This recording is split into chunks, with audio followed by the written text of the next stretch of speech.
We had the blood moon, if you got up early enough to see it. Wasn't really red when I looked, but Lisa says it was pretty red through her binoculars. It's Today in Ohio, the news podcast discussion from cleveland.com and the Plain Dealer.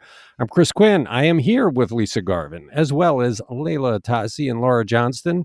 Let's get to it. It's election day finally, and after today, all those campaign signs littering Northeast Ohio have no purpose. So what is an environmentally conscious person supposed to do with the sign that has been in their yard this season? Laura, can they just chuck them in the recycling bin? And this is particularly important in my neighborhood because people in Cleveland Heights love these political signs. No, do not do that. Do not wish cycle them like you do with strawberry cartons and sour cream containers. Because wish cycle. I love that. I do that too. means when you try to recycle something that's not recyclable, you just wish it were recyclable. You wish it were. Okay. Yeah, it's pretty funny. So this could be really damaging. Not only if you try to recycle it, it could maybe contaminate your entire recycling bin, but the metal wires that stick in the ground, they could get wrapped around the sorting equipment at a facility, create a hazard for workers or damage equipment. I mean, those metal prongs are sharp. So you can bring your yard signs one at a time or in bulk to the solid waste district headquarters in Garfield Heights. And many municipalities also offer drop-off times for the yard signs or allow for a special pickup, and then they take them to Garfield Heights. And then there's a place in Willoughby called North Coast Recycling that actually does recycle them. And there are four primary components. There's paper, corrugated plastic, plastic film, and metal. And they bale the plastic, they sell it to compounders who convert it into pellets for use in making a variety of items, from plastic bags to toys. And then obviously paper is recyclable and metal is recyclable. Okay, well, I figured it was appropriate to begin and end the podcast today with something election related. I feel like it's probably less satisfying to put them in a recycling facility than it is to chuck them in your trash can. But I do feel like I wish I could throw out all the ads. At least those are way more annoying than the signs, and they'll be gone too. Well, people have to get the signs out if they want to put up their big inflatable Santa Claus. It's Today in Ohio. Tearing down a decrepit house is a lot cheaper than renovating it. So what is the argument behind Cleveland spending $5 million in stimulus money to renovate abandoned houses? Layla, this is an interesting tactic.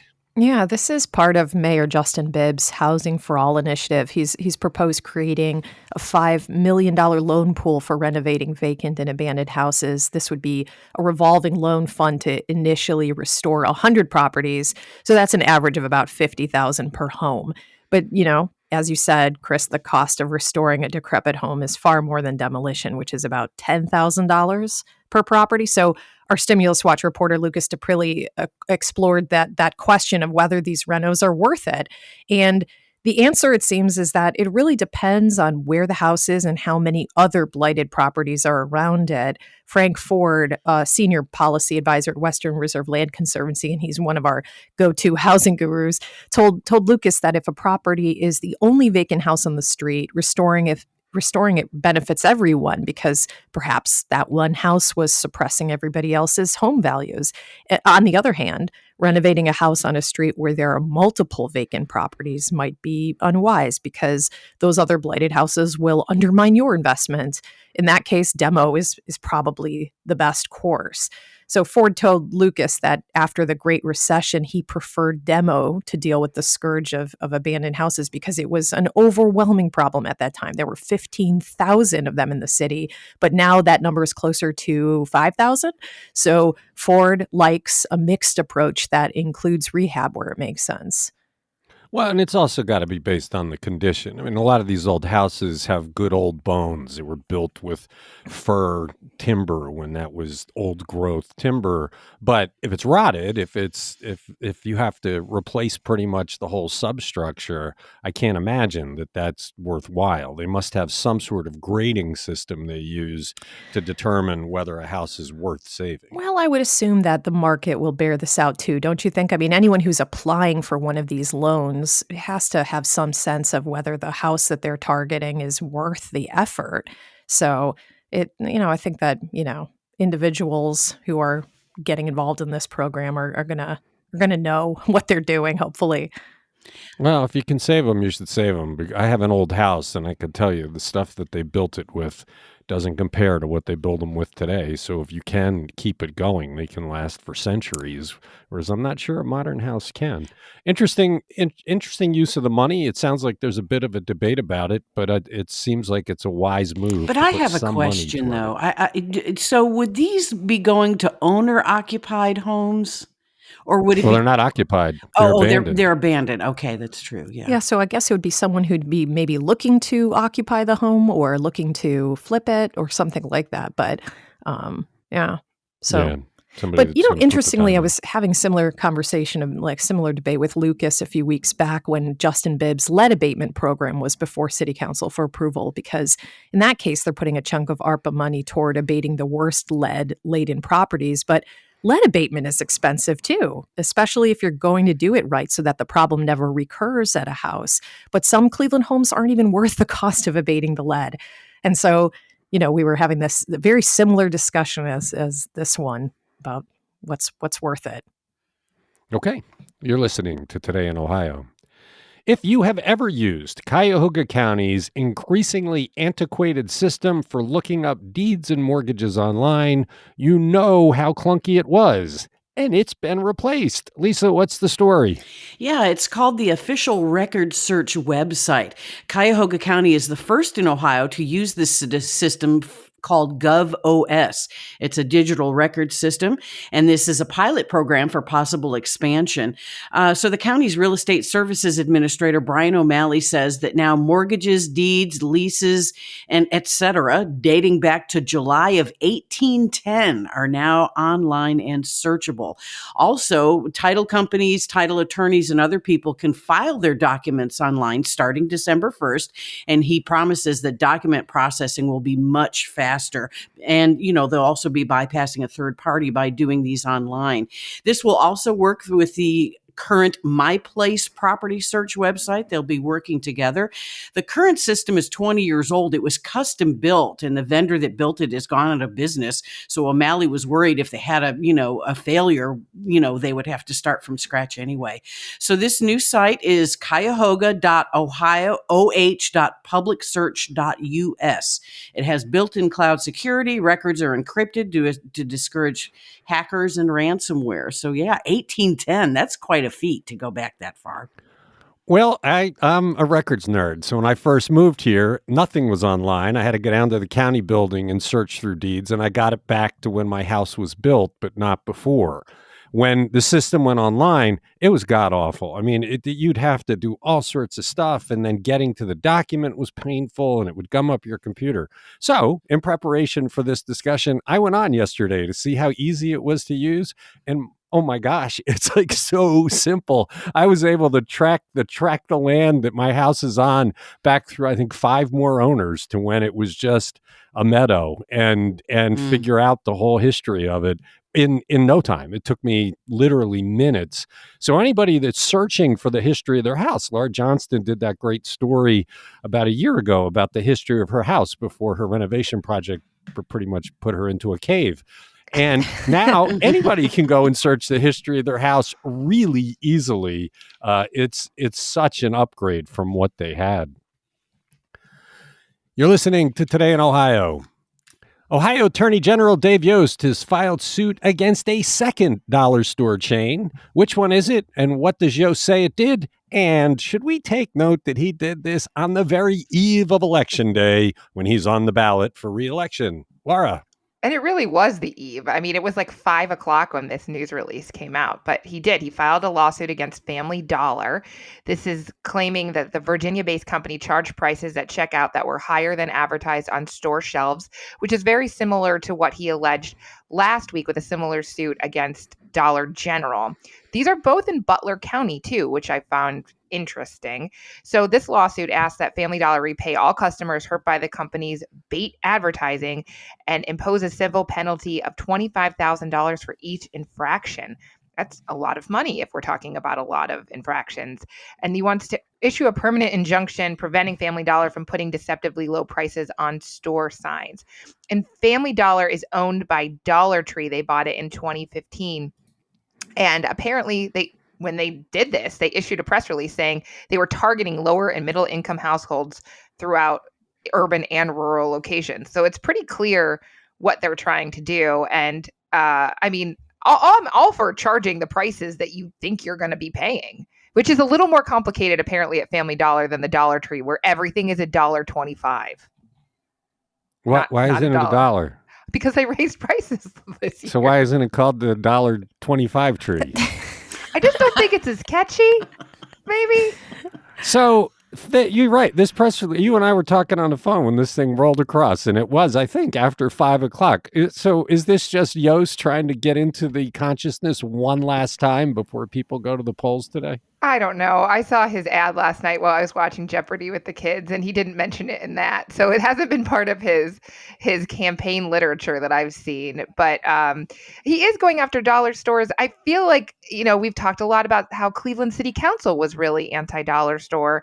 And OSHA recently has put out some releases about inspections of dollar stores where they found problems with trip hazards, stacks of merchandise were unstable, electrical panels that were blocked, fire extinguishers not accessible. So it feels like the entire government is cracking down on dollar stores. And I feel like, we'll probably be talking about doing a deeper dive after the election. But he's a former reporter, and he knows that by releasing that last night, he would be in every form of media today and on this podcast. That's true. Yeah. You're true. I don't want to underestimate Dave Yost. What did you say, Layla? The bait. I said, look who took the bait. We did. We're talking about it. So way to go, Dave Yost. You played us. Yeah. It's Today in Ohio. Each of Cleveland's 5 police districts has a single 2-person crisis intervention team, which doesn't really fit anymore with today's police strategy of de-escalating tense situations. Layla, does the city have a plan to address this? Yeah, these crisis intervention teams are so important. They consist of mental health professionals who are deployed to emergency calls involving someone facing a mental health crisis instead of just sending police. And the city has been piloting this program in each of the districts, and they've been very effective. In 2021, 98% of crisis intervention incidents were resolved without an arrest, and 85% were solved without using handcuffs. So that is a huge improvement over what we've seen in the past, where people often would find themselves not only, in jail or, sometimes injured by police. So last night, City Council approved Justin Bibb's proposal to double the size of these teams. So there will be 4 operating in each police district. Plus, there will be a mental health strategist set to be paid $135,000 for 3 years, and they'll help inform the city's decision on which of 2 approaches to invest in. You've got the co-responder approach, where police accompany the crisis responders on calls, and then you've got the care response, which is when the crisis responders go alone to those calls. And I believe, the additional coverage allows the crisis intervention teams to cover more hours, into the evening and things like that. So headed in the direction of a more robust response to people facing mental health care crisis. Well, you've got to give him a salute. This was part of his campaign pledge to try and do more de-escalation, and he's had a tough few months with bad news, but this is living up to a promise, and it's an important thing. So yeah, I mean, the police have been under a federal consent decree here in Cleveland for the better part of a decade now, and this change in their approach to mental health related calls could be really one of the most important steps they've taken in the direction of constitutional policing. I really think that this initiative would not only deliver better and more compassionate service to people experiencing mental health crises, but for police officers working in proximity to these compassionate caregivers could inspire a cultural change in the department, even if it's subtle at first. So all around, this is great. Well, it takes money, too. I mean, you can say all this stuff, but unless you actually invest in it, it doesn't mean anything, and he's investing in it. So good move by the mayor. It's Today in Ohio. The National Teacher of the Year from right here in Northeast Ohio gave a speech at the City Club Monday, and Foursquare addressed the nonsense going on in Ohio in which people are playing politics with the curriculum. Lisa, how did he say he would react to any kind of overreach with regard to what is taught in the classroom? Yeah, we're talking about Kurt Russell. He's been an Oberlin high school teacher for 25 years. And he told the audience at the City Club that he will not stop teaching controversial subjects despite a push by state lawmakers to ban certain curricula under the umbrella of CRT. He says, I want to provide a holistic education, and taking away certain books and subjects just won't allow him to do that. So Russell, back in 2006, developed classes that he now teaches: African American history, and then race, gender, and oppression. And he said that, he developed these classes in response to student demand. He covers women's rights, economic oppression, issues in Black America, LGBTQ issues. And he said that, we need to know about these things. He said he would also like to see more Black teachers, especially men. Only 2% of teachers in America are Black men. And he would like to see diversification of education at all levels, starting, with the State Board of Education on down. And he says that he was really inspired by his kindergarten teacher in Oberlin. She was a white woman, and most of her class was Black. And so she, got books on Martin Luther King and other issues that would be of interest to her Black students. So she saw the need, and she saw the need for students to see themselves in their lessons. The New Yorker magazine has a phenomenal story about a week ago, maybe 2 weeks ago, about how the CRT movement in America was pretty much fictitious and how a bunch of people built it to try and mobilize politically, but really cause problems for school districts. It's just a tremendous piece of writing. And it's a reminder that in this country, we had people for political gain really messing with the schools. So it was great to see the Teacher of the Year at the City Club of Cleveland stand up against that kind of thing. And this is when the City Club calendar came out. This was clearly going to be one of the highlights. And he didn't just talk about being a teacher. He addressed one of the most sinister forces in education today head on, and it was great to see. It really was. And I know there are other educators who believe the way he does, but for him to vocalize it, I think, made everyone, stronger in that. Yeah, great stuff. You can watch City Club speeches at the City Club website. They have them on there, and it's all free. It's Today in Ohio. I wonder if one reason for this next story is Cleveland's refusal to pay people who worked from home during the pandemic their income tax refunds. Nobody I know is getting them. One of the region's biggest employers is abandoning Cleveland for the suburbs. Who is it, and what is the official reason? Income tax refund hassles notwithstanding, Laura. Medical Mutual, and they certainly didn't mention this to us, but they are the income tax issue. But they are leaving the Rose Building downtown. It's a well-known building right on 9th Street, and they're coming to the wide open interstate spaces of Brooklyn, where they already do have a building in the old American Greetings headquarters. So in an email to employees, Medical Mutual, which is obviously an insurance company, said that in January they would start to move workers in phases. But basically they said a lot of people are already working remotely. It doesn't make sense to have two offices, and they only have about 250 employees downtown and 900 in Brooklyn, with more than 2,800 employees total. So this is a fraction of their total workforce. I think the workers are speaking. It's easier to drive out to the suburb. Parking is a lot easier. There's been some crime downtown of late, too, that's probably got people scared. And I'm betting that secretly or quietly they're grumbling about not getting their tax refunds. Brooklyn is a welcoming place. It's where our newsroom currently is, although we continue to look for a spot downtown. So I'm not surprised by this at all. I wouldn't be surprised to see some more. I wonder what happens to that building. So many buildings downtown have switched from offices to apartments, which is actually hurtful to the Cleveland economy because they get tax abated when they do that. Was there any discussion of what's next for that building? I think they're going to try to see if it gets filled. They said they take their role as a corporate citizen seriously. They continue to support organizations that address the need of their neighbors throughout the state. But they're not really, and they're saying they're still committed to Cleveland. but I don't think there's an answer yet for that piece of real estate. And it is prime. It's pretty, right? Like if you walk right there on East 9th, you always looked into the cafeteria, and there's a ton of windows right on the street level, and it's a pretty ornate building. It's not like one of those bland, faceless office buildings. No, and look, companies make their commitment in ways beyond just having a residency in the city. I mean, Medical Mutual's gifts to nonprofits and its work in the community is pretty wise. And we should say our former president is a chief poobah over there, Andrea Hogman. So wish him well in Brooklyn. They'll be right down the street from us. We'll be able to go over there and have lunch in their wonderful cafeteria. It's Today in Ohio.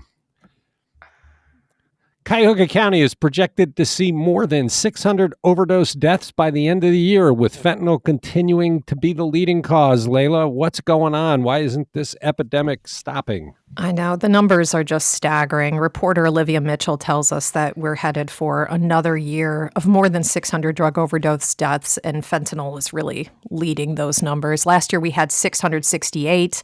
In 2017, we hit a high of 727. As of October 31st, there were 419 overdose deaths. Then the vast majority of those are heroin or fentanyl related. And June was the deadliest month for overdoses, when there were 67 deaths. And that led the medical examiner's office to issue a public health warning in July, because the county recorded 30 overdoses in the first 11 days of that month. In just 4 days, 15 people died. So it's just an awful battle. The Adams Board cautions people to use measures to protect themselves against overdose. While they obviously don't condone drug use, they say that if you're going to use with others, carry naloxone, which is a drug that can reverse the effects of opioids, and use test strips to test your drugs, because fentanyl is appearing in different kinds of drugs, even resembling prescription pills. In fact, the board will be using state grant money to install 5 vending machines that contain test strips and other items for users, and 447 emergency naloxone, 447 emergency naloxone cabinets will be installed throughout the county. Again, the board is not condoning drug use. They just want people to survive. Well, this is all unintentional. These are people that think they're getting a certain kind of drug. It ends up being far more potent, and it kills them. And we had 2 deaths in the jail last week that I bet when we get the toxicology back, it's going to be exactly that. This stuff's just so potent. And the easiest way for people to avoid it is those test strips. And they should just be handing those out on the street at this point. Yeah. It's Today in Ohio. Okay, as we said at the top of the podcast, it's Election Day, and we've done a poll on what the top topics are for voters as they head to the polls. Lisa, there's not really any surprises, but it's worth talking about. What is Northeast Ohio most concerned about as they vote? I thought there were a couple of surprises on this list, quite frankly. But yeah, in our survey, we surveyed 500 Northeast Ohio residents, and they got to choose up to 2 issues that they're most concerned about from a list. By far, inflation was at the top of the list, just as it is nationally. 54% of those surveyed said that was their most concerning issue. Abortion came in a distant second at 21%. And then going down the list, healthcare, 18%, jobs, 16%, state of democracy, 14%, climate change kind of low at 13%, the war in Ukraine, 10%, immigration kind of low, I thought, but we'll break it down by party later. Immigration, 9%, only 9% thought that was a top issue. Election security, only 7%. Education, 7%, and then criminal justice came in last with only 4%. So before you get to the party breakdowns, though, I do think it's worth stressing what's down low. Local television tries to scare the bejesus out of people by talking about crime nonstop, and elsewhere in the nation, crime is high, not here.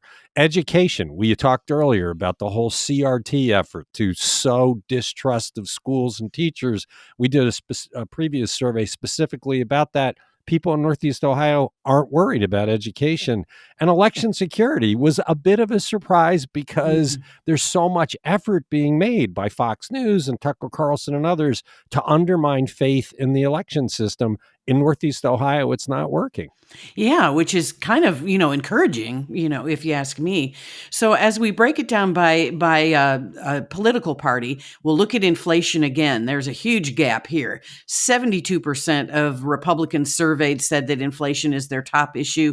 That's a 31-point spread from Democrats. Only 41% said it was a big thing. Abortion, another huge gap. 30% of Democrats thought it was the most important issue. Only 11% of the GOP, an 11-point spread. And then, I'm sorry, my math is bad. And so when we look at immigration, here's a real big gap. 21% of the GOP people surveyed said that was their most important issue. Only 2% of Democrats said the same thing. Yeah, and I swear that all comes down to who was watching Fox News. if you're constantly told by your television news program that immigration is a problem, even when you're in Ohio, way away from the southern border, you start to believe it. These numbers don't surprise me because we have a form of state media for the Republican Party giving people nonsense, and obviously some of them are believing it.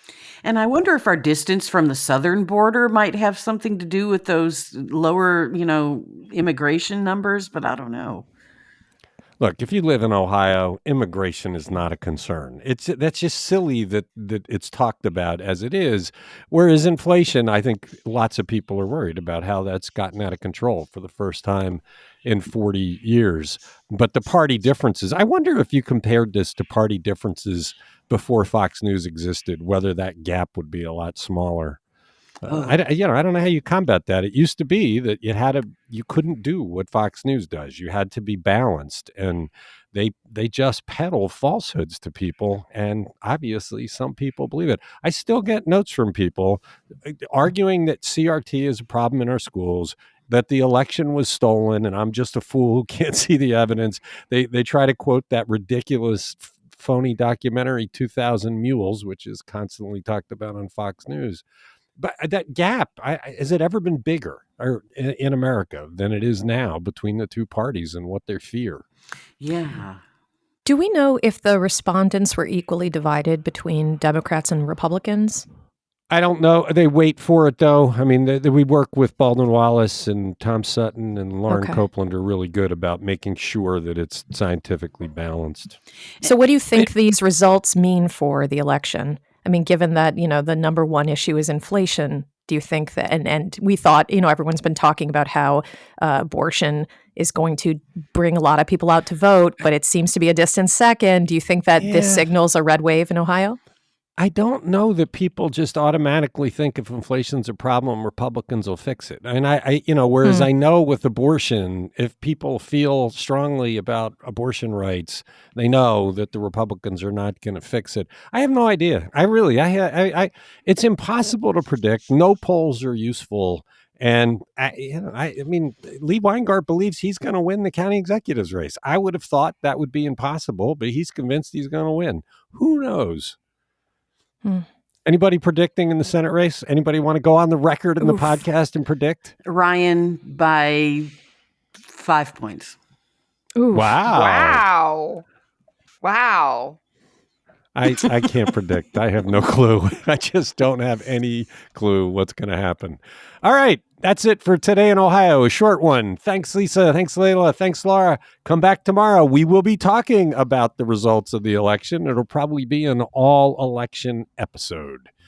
Thanks for listening.